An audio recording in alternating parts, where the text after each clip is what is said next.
حضرت بایزید بستامی کہتے ہیں کہ میں نے اپنی ماں کے آگے ہاتھ جوڑے، میں نے کہا امی تجھے راضی کروں یا رب کو راضی کروں؟ تو اپنے حق مجھے معاف کر دے، اللہ کو میں راضی کر لیتا ہوں۔ ماں نے کہا جاؤ پتر میں اجازت دیتی ہوں۔ گئے جنگلوں میں ذکر و فکر میں لگے رہے، تنہائی میں اس کو یاد کرتے رہے، دن رات ذکر کے چراغ روشن رکھے۔ 12 سال گزر گئے حق کی تلاش میں۔ ایک دن واپس بستام کے قریب سے گزر رہے تھے، خیال آیا چلتے چلتے ماں کو سلام کر جاؤں۔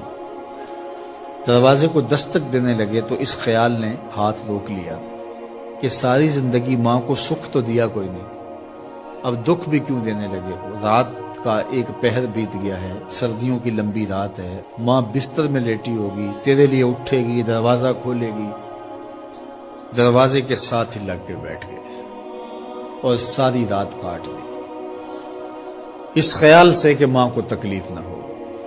جب سحری کا وقت ہوا تو اندر سے جو نالی آتی تھی اس نالی سے پانی آیا، سمجھ گئے میری ماں تہجد کے لیے اٹھی ہے اور وضو کا پانی ہے، تو فوراً دروازے پہ دستک دی۔ اندر سے آواز آئی بیٹا بایزید میں ابھی آئی۔ مائیں بیٹوں کے دستک کے انداز سے جان لیتی ہیں یہ کس بیٹے کے ہاتھوں کا لمس ہے۔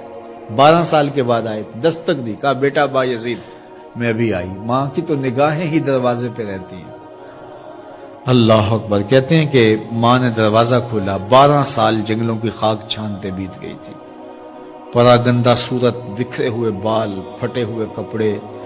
میری ماں کی جب نگاہ میرے پہ پڑی تو اس کی چشمان سے موٹے موٹے آنسو ٹپکنے لگے، اور اس نے ایسے ہاتھ پھیلا کے کہا مالک میرا بیٹا بایزید تیری طلب میں نکلا تھا، تو نے ابھی تک اسے اپنا قرب نہیں دیا۔ حضرت بایزید بستامی کہتے ہیں 12 سال کی ریاستوں سے جو کچھ نہیں ملا تھا ماں کے اٹھے ہوئے ہاتھوں سے مل گیا۔ میں نے کہا مالک میں تجھے کہاں ڈھونڈ رہا ہوں، تو کہاں موجود ہے؟ تو ماں باپ کی رضا اللہ کی رضا کا دروازہ کھولتی ہے۔